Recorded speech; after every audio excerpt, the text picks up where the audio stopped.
We truly are living in remarkable times. In order for the world to wind up in an ascension experience, we have to move through unpredictability, chaos. It's not whether we are going to ascend, it's which timeline is the collective consciousness of the planet going to choose for the ascension. Spirituality is not just about a bunch of high vibe people sitting around waiting for the world to catch up to them. We are also being challenged to wake up out of the spiritual ego so that we can create a world where healing and awakening is for everyone. Any religion, any vibration, any belief system. Embody your light, right? Your vibration is the reputation of the actions you take. And that's the only spiritual practice there is. And if everyone stopped for one moment and said, I am the divine, darkness would disappear off the face of the planet. True spirituality is called reality. And reality includes waking up and growing up. It includes honoring your divinity. It includes paying your bills and washing your dishes and saying namaste to the beautiful forms of light that are all beings on this planet. Welcome to reality.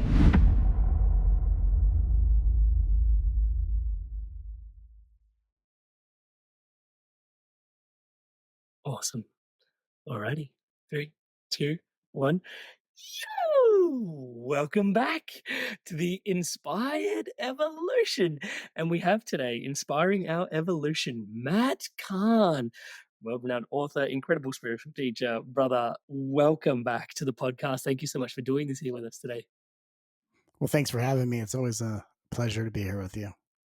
It has been so fun just trying to get this episode connected, up, running, and rolling. Right? That I'm inspired by potentially what's coming through, and I wanted to start today's conversation a little more.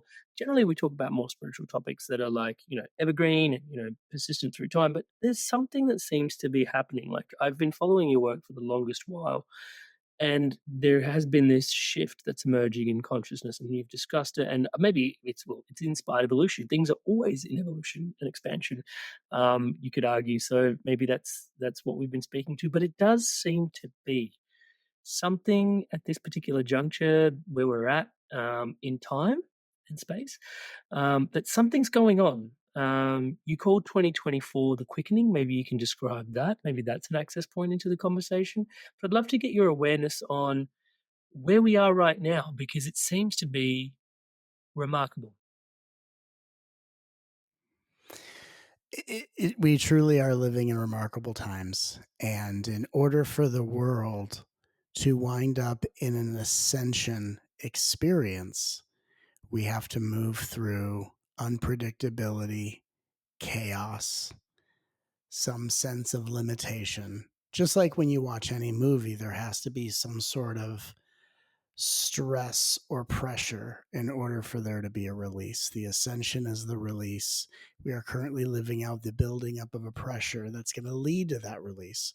And so, like any good movie, we just are watching, observing, we're interacting with the storyline, and we're watching how the world has already ascended. We're watching how the ascension took place, because for my intuitive connection to the universe and the information that I receive so clearly, it's not whether we are going to ascend, it's which timeline is the collective consciousness of the planet going to choose for the ascension.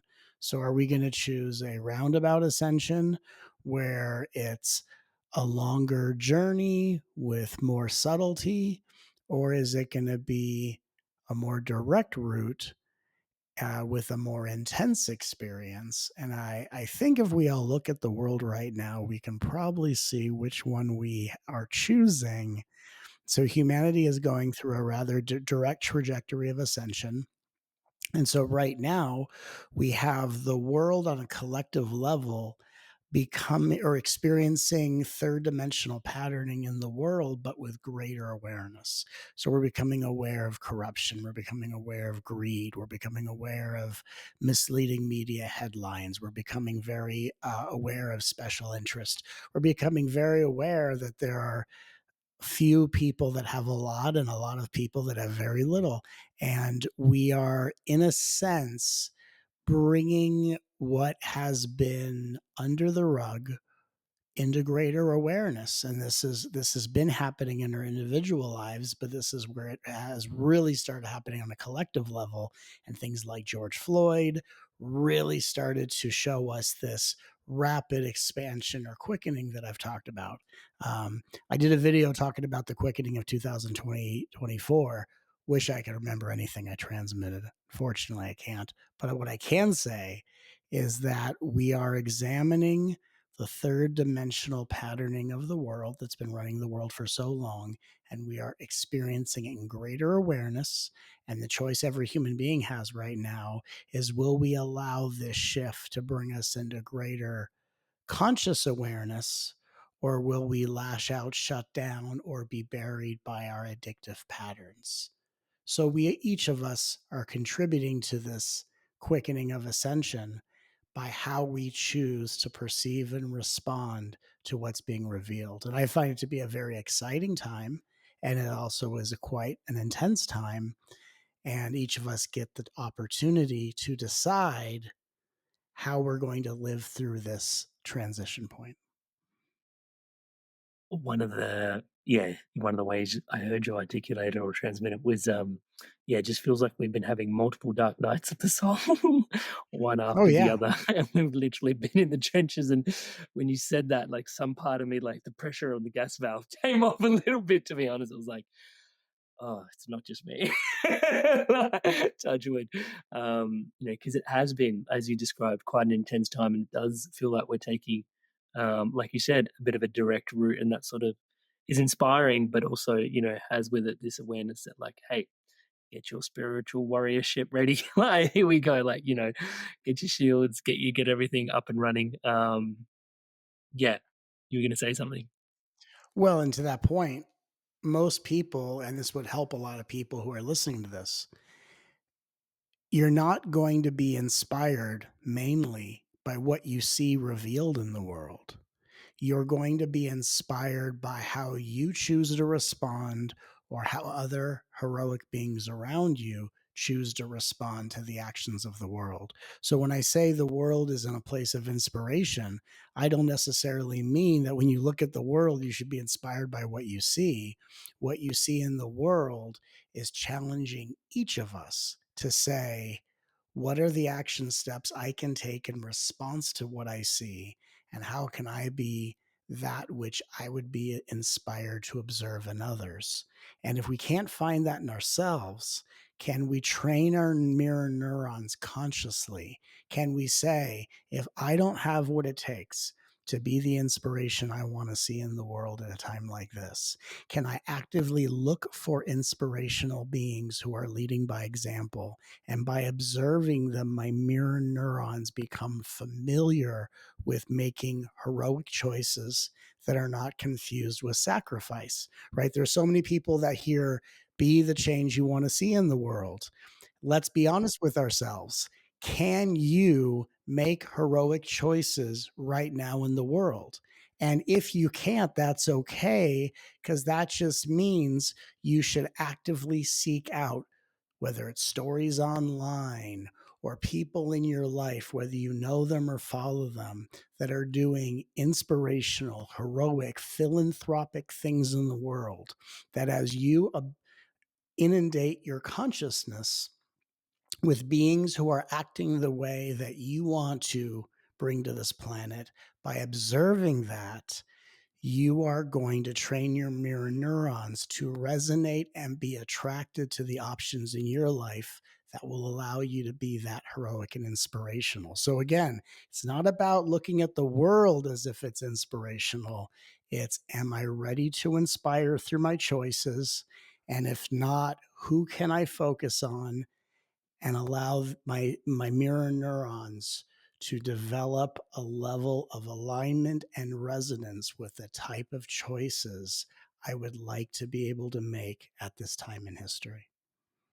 Thank you so much for clarifying that. I find myself at certain moments having, yeah, this, like, I'll be having a challenging time, and my friends will be like, "How are you going today?" And I never want to say, "Oh, I'm going badly," because your words are very powerful as well, right? So it's like, "Oh, Right. I'm having, a terrible day." So I try, like, not that I'm avoiding it, but what I find myself saying is like, "Okay," and my friends find me really kooky because I could just say, "Hey, I'm having a challenging time," but I will take the roundabout way, and I'll be like, I'm having one of those days where I'm contemplating the fact that God doesn't give his toughest challenges to his greatest warriors.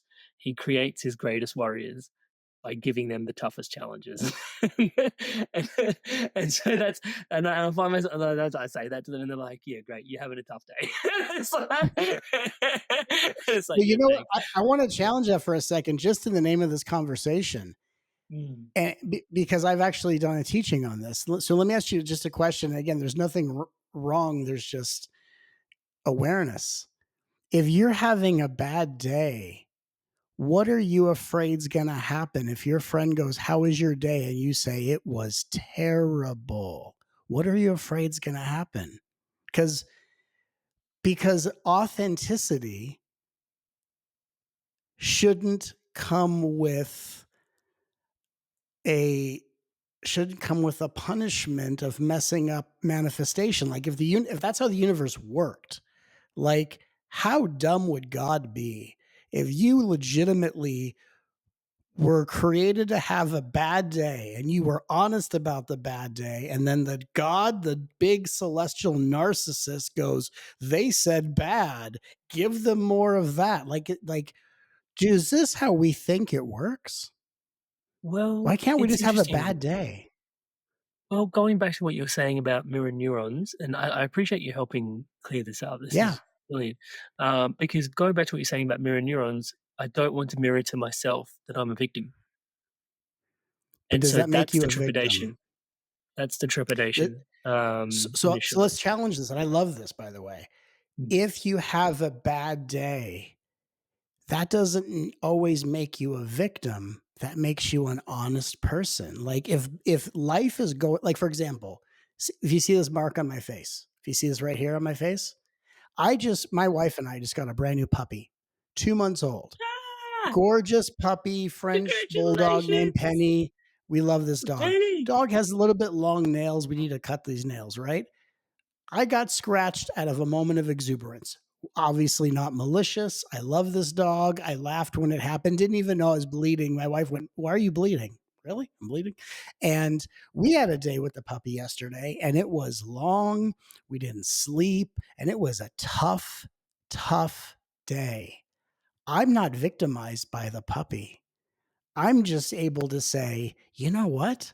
Today was hard." And the freedom is that there's nothing inside of me that thinks or feels like I'm creating anything in the future by being honest about right now. And if life wants to go out of its way to have a difficult day in my reality, that must be the truth it wants me to speak. And so, like, for example, when you say, "I don't wanna be a victim to it," and I totally appreciate it, but that to me feels like someone who says, "I don't wanna talk about my wounding and give the people that harmed me the satisfaction of knowing they hurt me," where the healing that happens in trauma is saying, "This person devastated me. They shut me down, and I've never been the same since. And until I speak that truth, I can't be liberated from it." What if we just were just boldly honest about everything? Yeah. The fear in there Yes, is that those pits are bottomless, right. to excavate, and Yeah, so obviously, yes, to do the work and excavate them, but to be walking around open pitted and sharing that all the time Right. as being an open-pitted individual. I appreciate the vulnerability that's being espoused, but then also the fear is Yeah. repulsion. Right. So that tells us right there what's motivating that choice. It sounds spiritual on the front, but underneath it, it's actually the wisdom of fear. So is it really wisdom to say, "Ooh, I'm afraid of people being repulsed by me"? Now, the good news is the only people that can be repulsed by you are the people you're not meant to spend much time with. The people that you're done spending time with will be repulsed for any reason. Now, here's the funny thing about the law of karma: the people you're done spending time with will be repulsed by you, whether in fortune or in adversity. The moment it's done is the moment it's done, and the story we make up is the story we make up. It reminds me of a teaching I did last night, actually, in my membership, where I did a transmission about the way people act in adversity is the way that they would act in extraordinary amounts of abundance. It's just the story they tell themselves. For example, someone would say, if it wasn't for my childhood wounding, I wouldn't act this way. The truth is, if they didn't have any wounding, they would act the same way and they'd have a different perspective. And so then we kind of flip it around, and it's not the childhood wounding that causes people to act a certain way. It's the childhood wounding that reveals the ego we bring into the world to heal, so we can actually heal all ego structures. And so we can flip this around quite dramatically. Hey there, guys. Sorry for interrupting your viewing, and I know you're loving Matt Kahn. In this episode, we go over awareness and choice and just the importance of being able to make really aware choices, integration of self, light and darkness, commitment to the light, humility over chauvinism, compassion and unity, and ultimately how to really step into spiritual evolution. Now, if you're loving this conversation and conversations like this, please do subscribe to the channel today. Thank you so much in advance. Back to today's episode. That bleeds into one of the questions I had today, and I don't want to disrupt you from flipping it, because if you No, wish of to flip course. it, we should We'll go keep there. flipping. But I'm just wondering if this also segues into it a little bit, or Yeah. adds some gravitas to the conversation, because one of the things that is present in this quickening, this awakening that we're currently going through, this acceleration, let's Yeah. call it that, because we've Yeah. picked potentially the intense timeline. Yeah. Um, yeah, the dissolution of spiritual ego structures, and hearing you speak to that was profound, for myself, because as you can imagine, it shows up again and again and again. Um, and then also, yeah, I shouldn't pre-program your response, but I'll just add this in just to sort of so we can go all the way in. From my perspective, it was really healing to hear that you're gonna have challenges, and then you're going to have, like, a way to navigate those challenges, and generally, if it's a big enough crisis, you're going to have a spiritual sort of drop in around that, like, your spirit will show up to support you through that, and then you've made your way through that, and then you sort of develop this, hey, like, encasing, which is like, "Hey, and now I've got this, like, spiritual support that I made it through such a thing," and now you sort of hardened the outer casing with a little bit of ego that naturally drops in around that, which goes, hey, like, check it out, like, I made it through this thing. And then now the invitation once again in the quickening is to even dissolve that into, like, coming back to humility. Can you, yeah, my awareness around that, and just normalizing how even the ego structure for spiritual ego can be so, people sort of look down on it. And yet I understand why, but there's like a normalization as part of the necessary, as it being a necessary part of an awakening process. Well, it's ironic that even the part of us that looks down on the spiritual ego is the ego, right? So, and so that's hilarious. And then the other thing is the ego is really the part of us that says the ego is the part that has a avoidant relationship with truth, right? The difference between an ego and a spiritual ego is an ego says, here's what I'm going to lose by telling the truth in my human life. And the spiritual ego says, here was what I'll spiritually lose by telling the truth. So in your everyday garden variety ego is, if I tell the truth, I'm going to lose my house, I'm going to lose my career, I'm going to lose my partner, I'm going to lose the respect of my children, which are very intense things. Spiritual ego is, I'm going to lose my vibration, I'm going to lose my point of attraction, all my chakras will be taken away from me, God's going to hate me, I'm never going to ascend, I'm probably going to have 15,000 more lifetimes to have to come back to this hellhole. And so it's actually all the same. It's just a matter of, what are you afraid to lose spiritually by telling the truth? What are you afraid to lose concretely by telling the truth? And can we actually see through ego, not as if ego is bad, because the small self, or the ego, which is necessary, is as necessary as the higher self. The big confusion is that people try to train their small self to become the higher self. And then you have all these small self egos running around this world dressed up like the higher self. And they're all still acting like the smaller self. So it's like kids putting on fireman boots and then acting like they're firefighters. They're not firefighters, they're just wearing dad's outfit. So we have to have a small self and a higher self at the same point. The difference is you change your identification. Whereas I have a small self, like I'm Matt Kahn. I have an ego. It's not the kind of ego that's similar to other people's egos. Mine's more integrated. But you can't integrate an ego unless you have an ego. And if you have an ego, you can actually use your ego to be aware of your ego. And so the ego helps you be aware of your conditioning, your patterns, your choices. That's being done through the lens of your higher self. And the choices you make will be determined whether I'm identified with my smaller self or ego, whether I'm identified with my higher self. When I'm identified with my higher self, my small self, my ego is safe within me. When I'm identified with my small self, I'm too busy being my small self that my small self doesn't feel supported or protected. So I have to identify with my higher self to keep the smaller part of me safe. And spiritual people, and I'm a spiritual people. I'm I play an interesting role in the spiritual evolution. And yet spirituality is changing, and I'm so glad to watch this and help and usher it in this new paradigm, because it needs to change. Spiritual beings are either avoiding their small self while playing it out, because what you avoid, you play out. That's the law of karma. Or trying to hide from their small self, overly spiritualize it, or act like you got to erase the ego to be the higher self.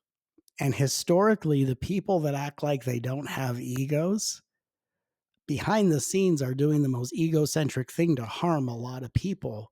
If you watch documentaries on cults and you see all these people who act like they don't have egos, well, what the hell are they doing behind the scene but causing a lot of chaos and hurting a lot of innocent people? So it's okay to have an ego. You just don't have to be identified with it. And I think one of the most interesting things is that the ego, when used by the awareness of your higher self, helps you see where you are in your spiritual ego.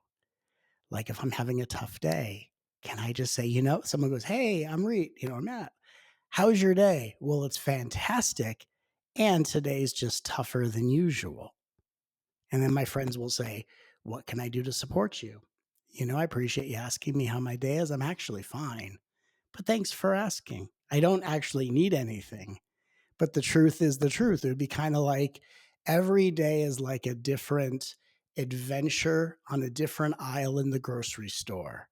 One of those aisles smells like flowers and detergent, and it smells nice. One of those aisles smells like pet food. Why pretend one doesn't smell like the way it is? Like I'm on the aisle that smells like pet food today. And that's just the way it is. Or today smells like Febreze. It smells like spring flowers. But like, I think we have to get over this thing in our spiritual egos of like, I have to say and pretend my day is the way. I'm going to force it to be in the future. And we are one with the universe, and the universe knows what we're doing. The universe goes, I'm just waiting for you to wake up out of that. The universe is charmed and endeared by this. The universe watches us run around and do the shit that we do. And the universe goes, as I created you to be, and you are just giving me, the universe, something beautiful to wake up within. And this is all innocent. But what would happen if we all stopped playing these unnecessary spiritual games? Because an unnecessary spiritual game, I would define as what divides you from truth. You don't have to be overindulgent. You don't have to spend 20 minutes doing a monologue about how shitty your day is, unless that's how shitty it was. But what happens if someone says, how is your day? And that's God. God is testing you to see how honest you're willing to be. And you go, kind of shitty.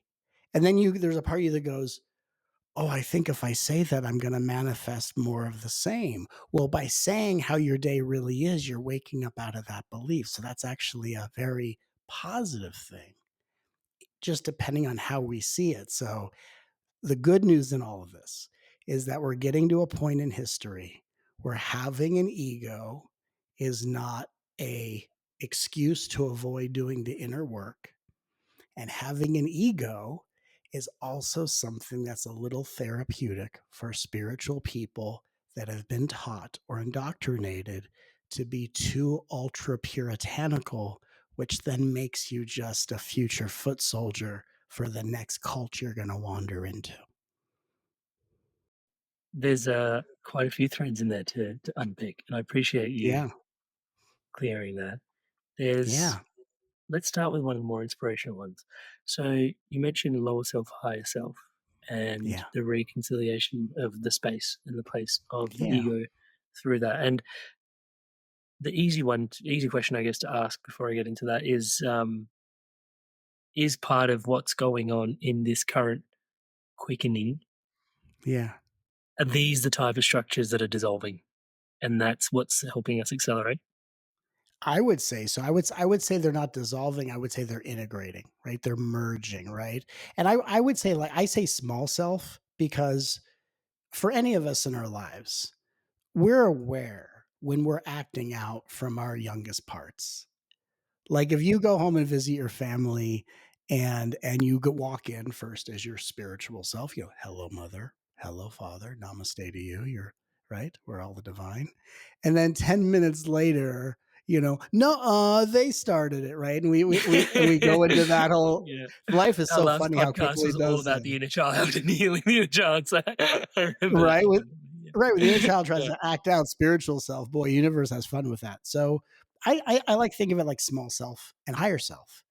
And the higher self is what acts through the small self. And when you're not as identified with it, the small self becomes a small opening and then becomes over time a bigger opening for the higher self to express itself through. In the same way, you would look at a child and you would say they have glimmers of wisdom that they're going to have to mature and grow into as an adult. So we respect that children are adults in training, right, over many many years. Spiritually, it's the same thing. So I think that what we're witnessing is the integration of the small self and the higher self. And both are very necessary. And the best example I can give you, one of them at least, is a staircase.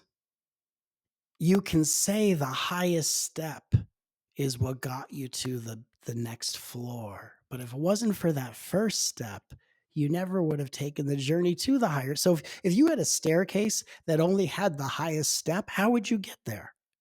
So we honor that the first step is as equally as important as the highest, and all the steps in between are equally important.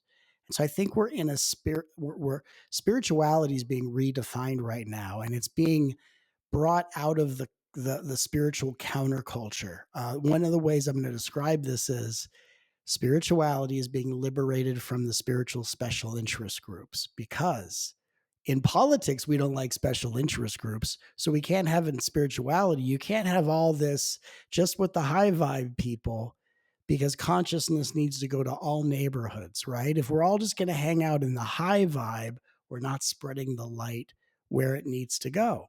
Kind of like if I want to donate my time to a soup kitchen and I want to feed hungry people, and then I find out that the place I need to go to feed hungry people is not the best neighborhood, well, then maybe I'm going to let my high vibe protect me to serve the people that need me. If we're going to, and we all have to use our intuition. That's an interesting example, but we have to be able to, at a certain point, not keep spirituality in the special interest high vibe clubhouse, but we're getting to a point where it's for everyone. And I think the greatest thing we can realize is spirituality is not just about a bunch of high vibe people sitting around waiting for the world to catch up to them. We are also being challenged to actually wake up out of the spiritual ego so that we can create a world where healing and awakening is for everyone. Any religion, any vibration, any belief system has awakening and healing. And so spirituality is quickly becoming identifiable by choices of conduct, not the things we say and repeat. So the things I say that are powerful are because it's how I conduct myself. You can feel the energy I transmit because when I'm in my everyday life, if you ever see me at a grocery store or I'm off stage, I'm acting exactly the way I describe in my interviews. What I speak and what I do are exactly the same because that's my love for this field. That's why I love this.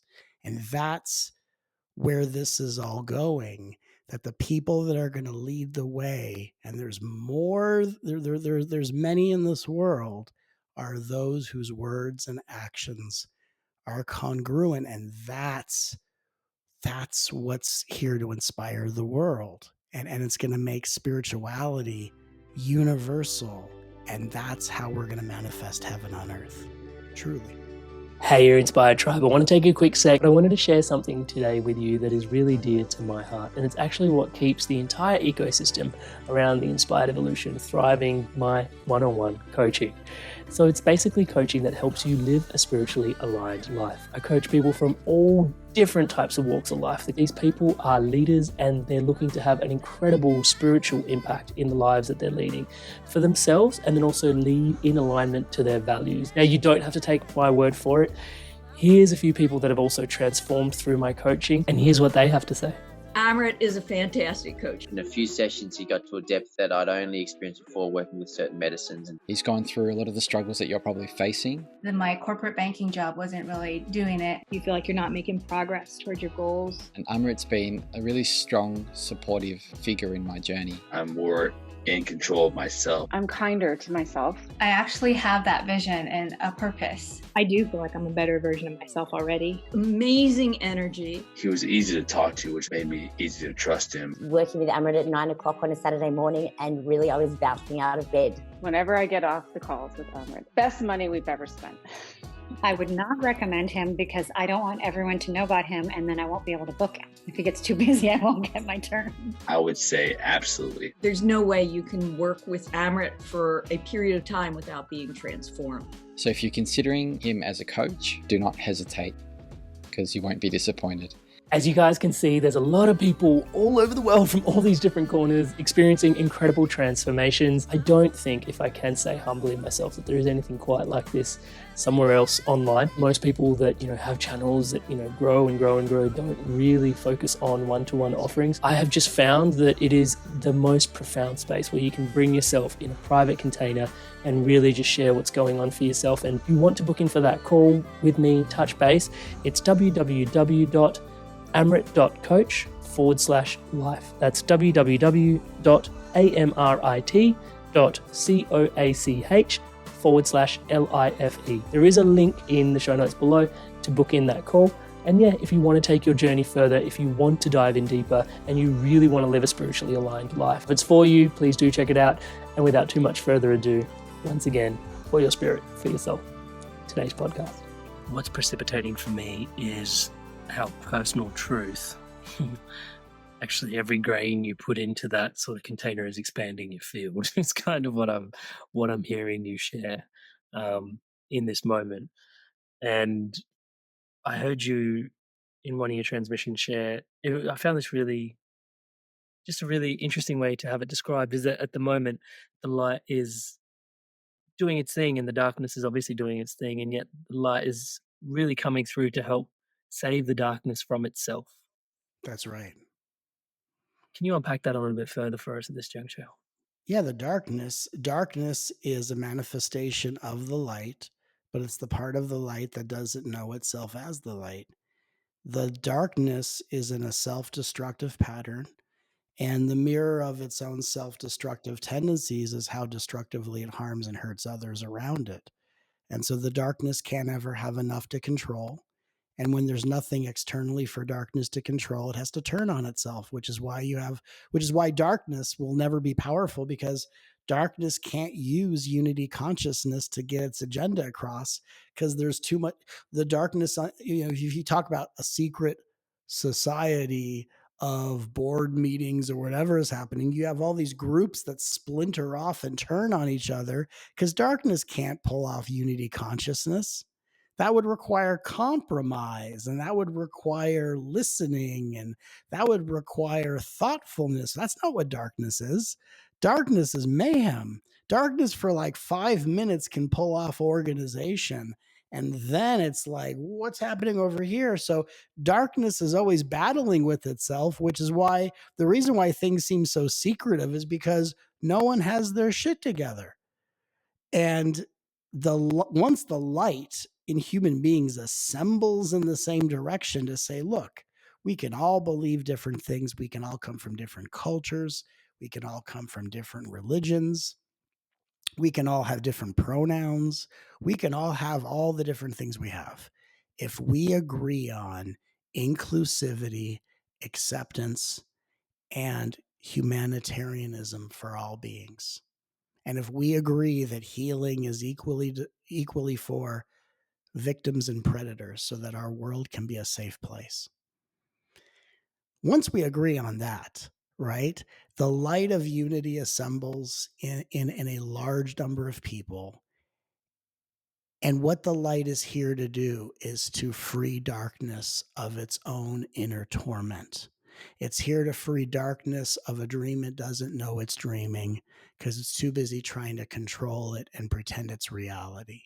The light is here escorting the darkness home while saying, thank you for being a creation of light that was here to bring more people back to their light while you insisted on being in the dark.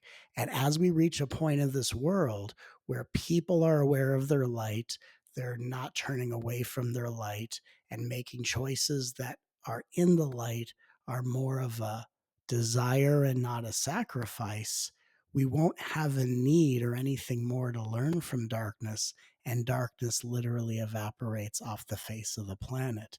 But in order for us to do that, we have to all move into the light and allow our words and our actions to be congruent to the best of our ability. And again, if we are not ready to make inspired choices on the planet, just give some time to focusing on people who are doing that and let them inspire you, because this is the time where the more inspired choices we makes what darkness is teaching the world obsolete. That speeds up the fabric of time, that brings about resolutions that need to happen, and all of a sudden we live on a planet where there's no need for darkness, and we'll say thank you for being a part of the ascension that we all chose to step into. And is that what you mean by spirituality is changing? Yes. Hmm. Yes, because There's and sorry, well, I was just No, going to I didn't mean say to about interrupt. that. Spirituality is changing because the majority of people, and I'm not saying this about people that are following spirituality. I'm saying this about the leadership of spirituality. For the most part, people who are leading spiritual missions on the planet up to this point, not everyone, I couldn't generalize, but most people, there's a half in the light, half in the darkness, a foot in each. There's this, we do things that are for the light, but, on the weekends, you got to let loose a little bit. What happens in ego stays in ego. And there's not a full commitment to being in the light. And the thing is that at a certain point of evolution, if you wake up to a certain degree, you will start losing your desire for addictive patterns. You will stop losing your entertainment value for addictive patterning. And at a certain point, you become so awake and you go, I'm not the person I used to. I may not even know what I resonate with anymore, but I can't do the repetitive things that I thought were therapeutic that actually just keep me asleep. And so a lot of people get really afraid of really waking up because they don't know who they are. They don't know what they desire. They don't know what they enjoy because they're being reborn. And you have to give it time to find out who you are, what you're into. And sometimes that can be shocking when I used to be a person. I used to do these things, and all of a sudden I'm not that person. I don't know where they went. That actually can be very shocking. And so the reason why a lot of my teachings are so permissive and focused on love is because it really takes loving yourself to ease yourself through a radical process. If you knew yourself as a person that liked doing X, Y, and Z, and one day you wake up and you don't know where that you went, and you don't know the new you yet, but you don't know where the old you went, that requires love. Because that could be intense, it could be exciting, but for most people, it's horrifying. And that's the work we're doing is, are you willing to wake up one day and be a totally different person? And are you willing to trust the universe to introduce you to the new you slowly while watching the old you perish quickly? That's like a Metallica concert. There's, this harkens back to a point that I wanted to pick up on earlier, which is around, and I try to find a better way to say this, if I can call it, why the fuck does our heroism, like the heroic nature that you were calling through before, because there's so many things when you think like when the mind and the small self ego kicks into like heroism, it's like, oh yeah, like conquering shit. But really what we're describing here, and correct me if I'm wrong, is like the heroism, the heroic nature to really just come to a place of safety, and just how much, like, that sounds so counter, like I've got to be super heroic to just build safety, to just integrate safety, to just feel into safety, come home to safety. And then like safety, when you look at safety, it's like, oh, safety. It was like heroic. It's like safety. It's like, but yet when in this conversation, it's like, holy shit, safety takes so much work when you're disintegrating and reintegrating all of this stuff, right? Can you shed your light on that? Yeah. Well, I mean, okay, so I'll give you an example. Let's talk about the difference between chauvinism and true humility, right? Or heroism, right? So like there's this interesting thing in masculinity, and again, masculine not being about the gender of your body, but we all have the energy of masculine and feminine, of course, right? But the interesting thing is that, like, chauvinism, for example, can masquerade as heroism, and chauvinism can be the masculine warrior that says, I'm going to keep the feminine protected, I'm going to keep you safe, and I'm going to defend you. And that can sound really, really awesome on the surface, right? But the interesting thing is, a true hero, a divine masculine says, well, first of all, I'm not going to protect the feminine to the point where I'm actually disrespecting their power and their sovereignty. Most people that are so into the I'm going to rescue and defend someone wind up imprisoning, trying to control them. And that turns into its own weird plot twist. So chauvinism says, I'm going to go out of my way to protect you. And then you're going to be imprisoned by my level of control in the name of protection. Real heroism says 9 times out of 10, the one I need to protect someone else from are the patterns in me. So I'm going to go out of my way to make some honorable choices. And if I want to protect people in my life and keep them all safe, then I'll protect them from the forces in me. I'm the only place and I'm the closest place where that darkness is going to lurk. And if I'm going to make positive choices, it's to protect myself and others from me. That's where we get heroism, is that I'm the only one in the world that has to act out of it, in integrity. And if I want to keep this world safe, the only threat is going to be inside this person. And the more often I make heroic choices, the more distance I am from the threat. And that is also an incredible thing to realize, because it takes us out of judgment.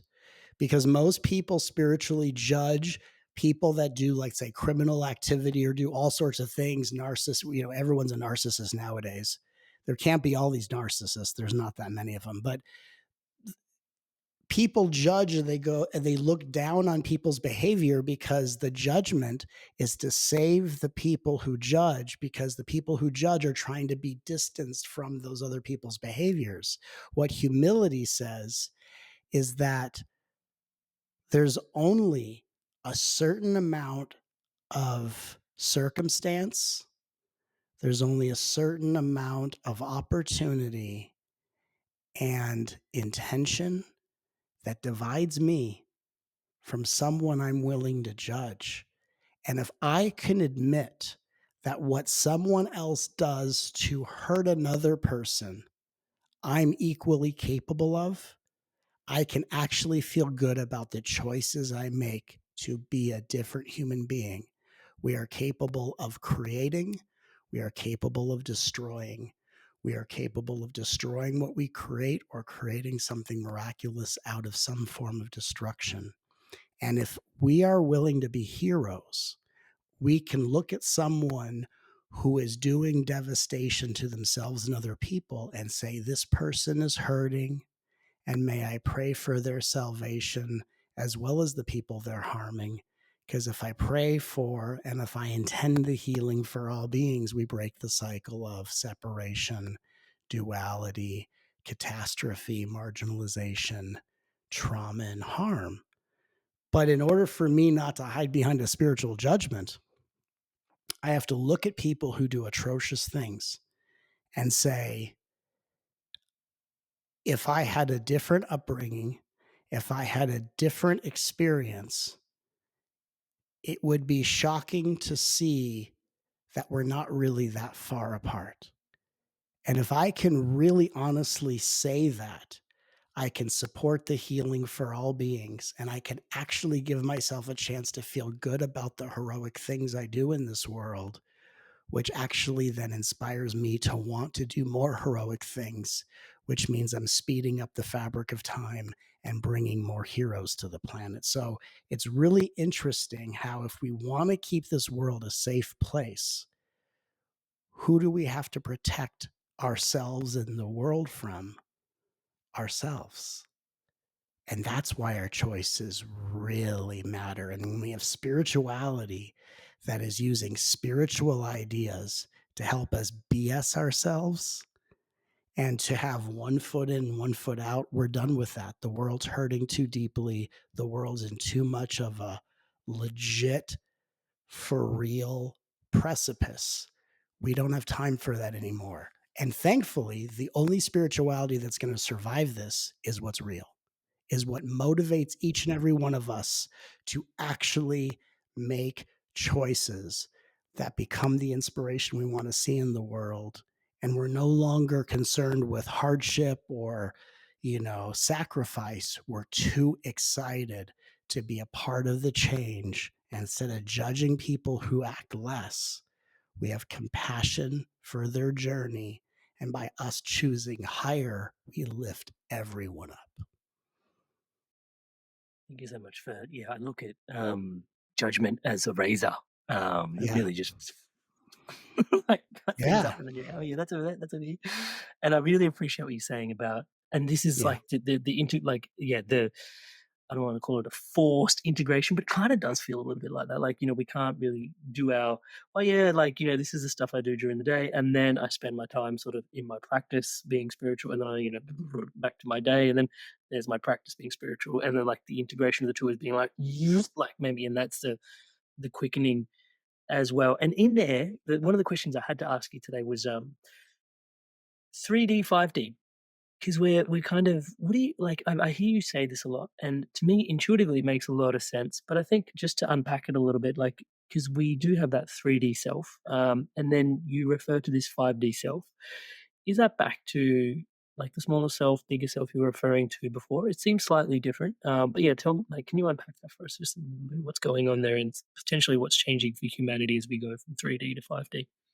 Well, interestingly, 3D is the part of us that defines certain things as 5D and certain things as 3D. So like the 3D self. The 3D self is basically what judges everyday human life as average 3D nonsense. Like imagine if you had a store in your neighborhood. Imagine and your store went out of business in 2 months and you ask the and the person you have the store without a door.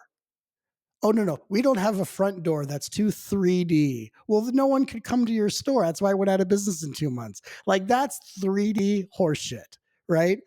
3D is the part of us that thinks like we have to dress up like Star Trek people to be spiritual, right? If I defined it in another funny way, 3D is being a part-time light worker, 5D is being a full-time light worker. Like for me, my spiritual practice is every time I speak to a human being or interact with myself. When I'm talking to you, I'm meeting you as the divine, and I'm sharing with you in this interview insights that want to be channeled. But what I'm doing is I'm actually sharing with your divinity the beautiful and most precious insights that this divine source has gifted me with. And every single time I'm interacting with a human being, whether it's someone at Starbucks making me a latte, or I'm talking to someone in my audience, or someone wants to take a picture with me at the grocery store, which happens all the time, or I'm holding my puppy, it doesn't matter. Every interaction, my spiritual, let's say, reputation. Vibration is your spiritual reputation. What you've learned is demonstrated through your behavior. And it's not difficult for me. It's a joy. It's a joyous celebration of let me share with you how deeply the divine has touched this being. The divine has touched me on so many occasions, and it has changed the molecules of my body. And I've never been the same again. And that's the gospel I share because every interaction I have with a human being matters and is the most important thing in my life. Not the books I write. Books I write are a celebration of this. Everything's wonderful, but there's nothing more important. There is no moment where there's someone I'm talking to that isn't the most important person in the world, whether you are cleaning a bathroom where I'm washing my hands. Everything is the divine. That's 5D. 3D is when you do that part time or you have like a very brief internship and the Or even rest just of the pointing time. that over there is divine and I'm over here. Yeah, namaste or whatever it is. And you know what's really funny? I'll say this. I'm someone that if I go to an event or if I go in life, I get recognized a lot and I'm humbled by this. What's really funny is when you walk into a spiritual event and someone doesn't recognize me off the bat, which is totally fine. and you see how people treat no one.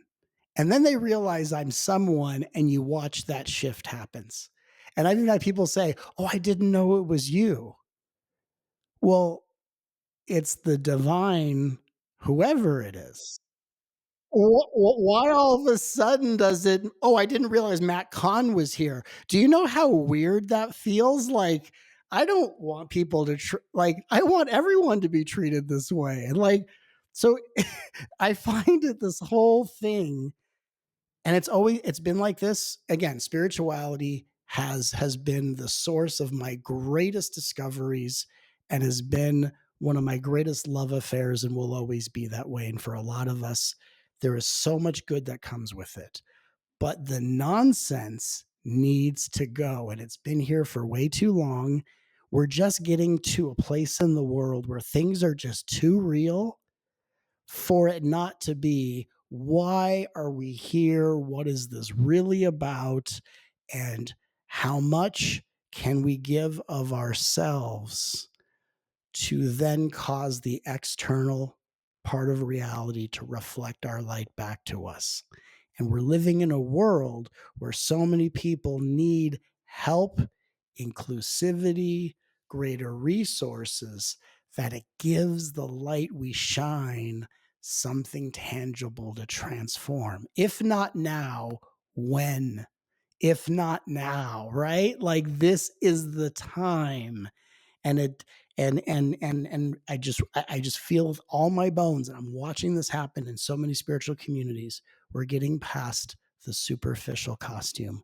We're getting past the pageantry, and we're getting to embody your light, right? Your vibration is the reputation of the actions you take. And that's the only spiritual practice there is. Other spiritual practices help you bring that into focus. But that's where the rubber hits the road.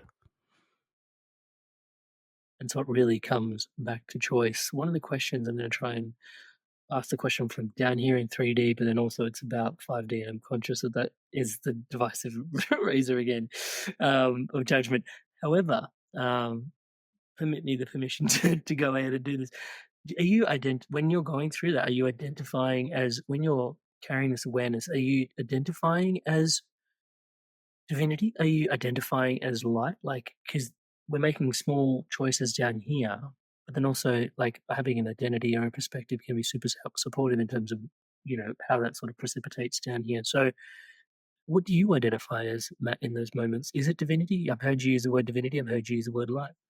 I would say I do experience myself as one with the divine in every breath. The awakenings I've gone through in my life have less and less space between them.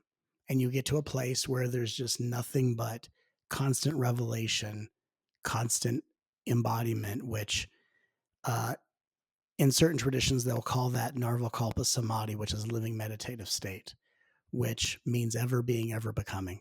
And so I constantly experience expansion and presence simultaneously, which is known as a super state. I experience the divine. I literally see the vibrational particles of consciousness in all things. I experience the world existing within me, even though I feel like there's a body thinking it's in a world, and this whole thing. But in my experience, in order to identify with the higher self is not a higher construct, and most people experience the higher self as just a higher idea of themselves.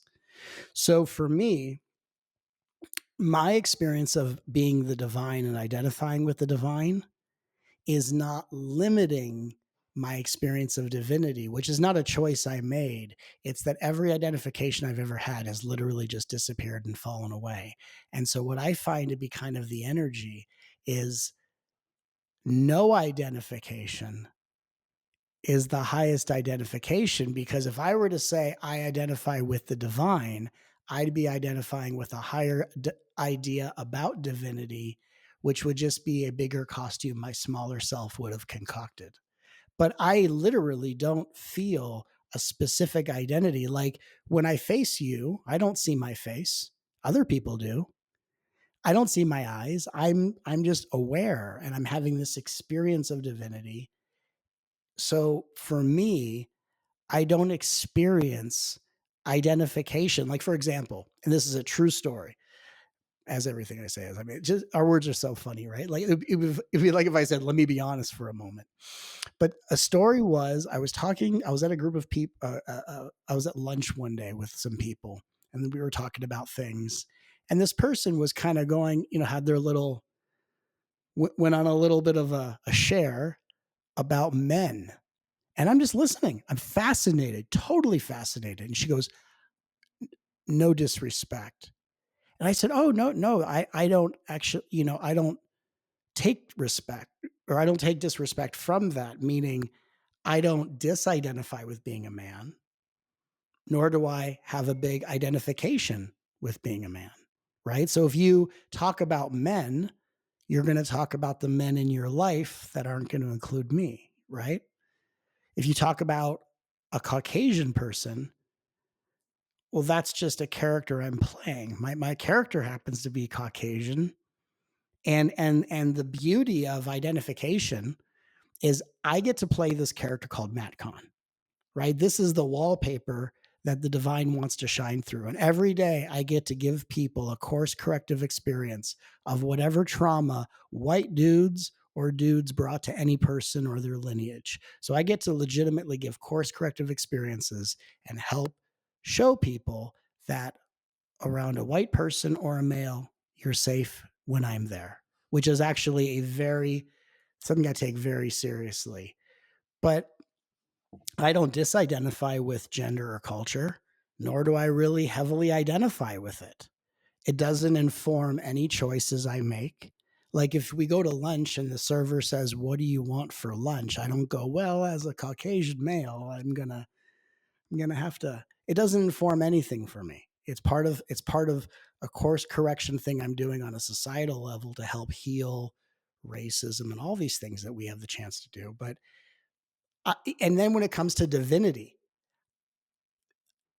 "Oh, Matt, what do you want for lunch?" Well, as the divine in form, I should really have the plant-based thing because I'm the divine now and you got to be super spiritual. None of that. None of that resonates with me, nor does it bother me what everyone else does. So for me, the idea of identification is something that got blown out of my system many, many years ago. And I just live my life as not even as like I am. Like people go, "I am." Okay. If you need to hold on to that, that's great. I hold on to nothing. Hold on to nothing. I cope with nothing. A good day is a good day. A day that's less than that, no big deal. I hold on to nothing. I hide behind nothing. And I'm free. That's how I live my life. Hey there, guys. How interesting is the conversation around super states where you're actually connected to higher states and present state all at the same time? It's all one big super state. I'd love to hear about any experiences you've had of super states or anyone that you know. It's a totally fascinating conversation. What are your fascinations in and around super states? Leave me a comment in the section below. Love to hear from you. That's me writing back to you. Back to the episode. And so for the ego construct, that sounds so unsafe. And yet what you're saying is potentially it's the safest place to be. Or how It's could you not actually the be? safest How place. could you not be? It's like, and that's, sorry, just to butter in there, No, but of like, course. life has held me all the way here, and yet it's like, oh, but life, how do I trust it? I let go at all. Let go. It's like that irony. It's like I've been Yeah. cradled all the way here, and yet, oh no, I can't trust that. Sorry. Right. Thank you so much for sharing. So the ego identity that we find safety in, it's like people say, "I find safety in my identity," but it's the safest place to be in the dangerous neighborhood in the universe. So if you really want to be safe and not around any danger whatsoever, I mean, the closest I can get to an identity is if I said to you, I am whatever the moment requires. So right now I'm required to speak, and so I'm speaking. The only identity I have is I'm some form of a verb in every moment. Sometimes I'm the listener with you. Sometimes I'm the speaker. Sometimes I'm funny. A lot of times I'm funny. I'm insightful. Oh, it's time to be compassionate, which is very easy for me to do. Oh, it's time for me to be like my wife and I just got married, and there was a big mix up on the day we got married. And I had to call a car company and go, hey guys, we need to have a discussion about what we agreed to and what happened. I wasn't mean. I didn't go on Yelp and do all that stuff. I said, hey, I'm not going to go on Yelp. I just want to have an internal conversation. And I got things resolved. I'm not afraid to have a conversation like that. But it happens with it always, no matter who I am at every moment, it happens with integrity. And if there is an identification, and for anyone watching this, what if you're not a noun? You're not a person, place, or thing. That's just a costume. Beautiful costume, no reason to get rid of it. But what if in the noun is a verb? And in every moment, you are only what the moment requires you to be. So even if you're worried, I guess this is what I'm required to be. And if you said that to yourself, you'd wake up out of it in a split second. Because if you accept it's the way it's supposed to be, now it has permission to change. So what if I am whatever the moment requires me to be action wise? If I'm doing nothing, that's what's being asked of me. If I'm thinking about choices, that's what's being asked of me. The person, place, or thing part, the noun, it's just a beautiful costume. But you are just universal will in action. And the fact that we think that we are deciding to do something and then do it is just a part of the play. It's a part of the magic. And it's beautiful. But I am whatever the moment requires me to be. And if you think of it from that place, acting from inspiration and heroism becomes instinctive. There's no risk, there's no sacrifice, and you're bringing yourself into a greater flow that's already there, but you're permitting it to work through you.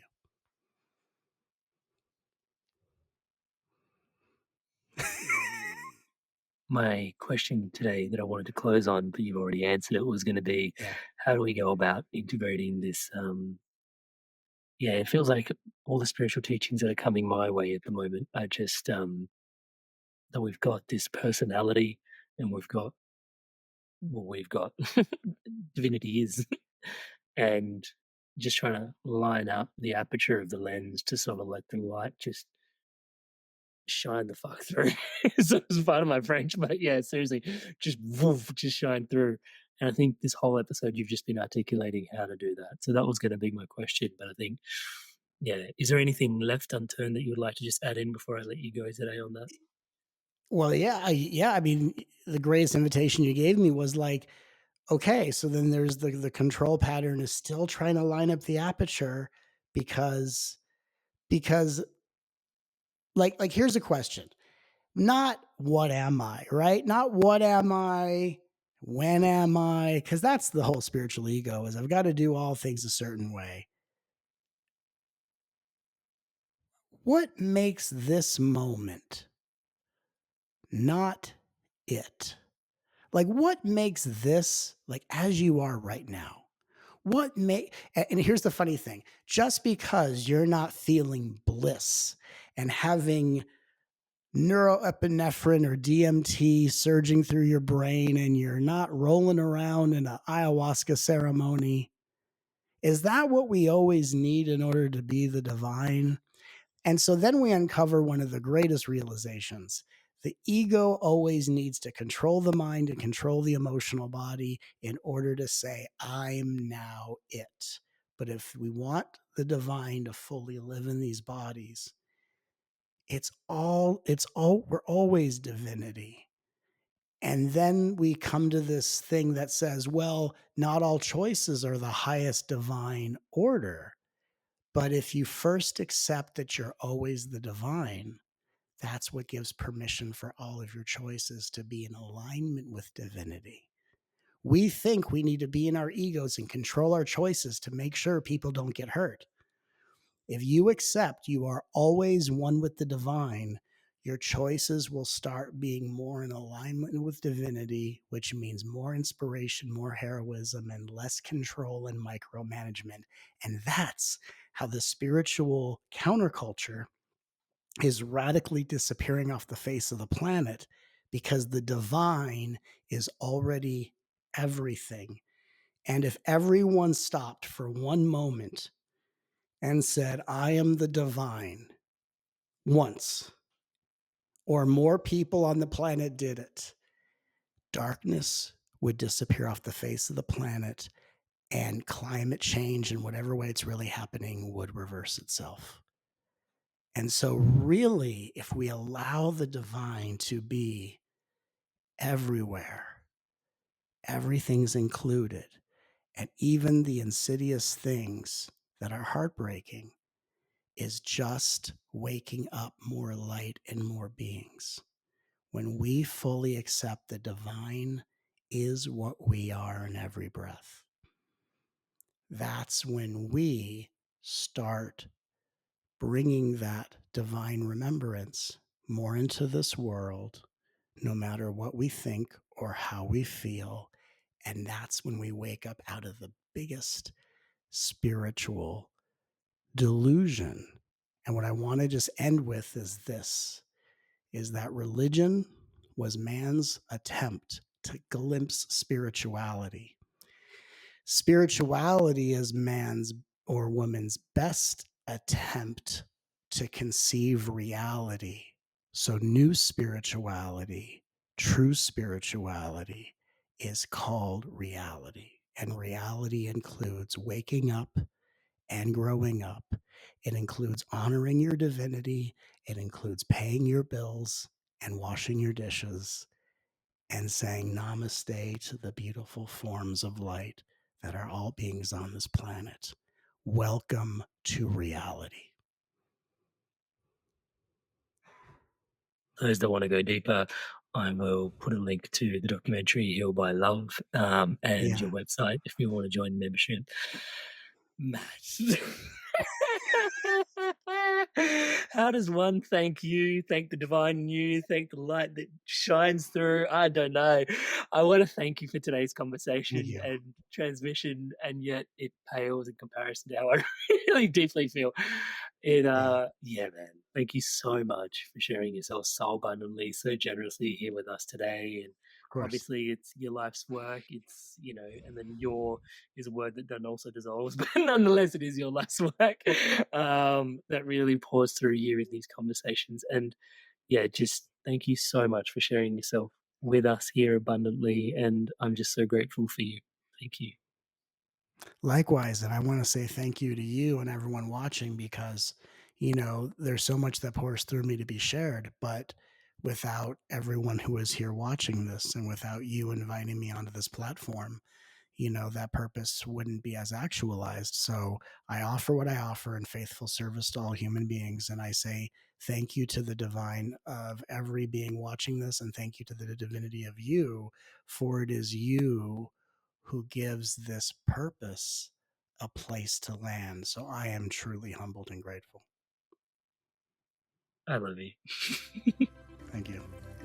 Hey guys, if you absolutely love this episode, thank you so much for watching it all the way through to the end. Please do give the conversation a thumbs up below and leave a comment below. I'd love to hear from you. And please don't forget to subscribe to the channel. Now, if you love this conversation, on screen right now is another conversation where we had with Matt Kahn and his personal awakening journey, and also how to heal the inner child. That was a really profound conversation in its own right. And there are another couple of conversations on screen right now for you to continue your journey further. Go on. I'll see you in the next one. Click on one.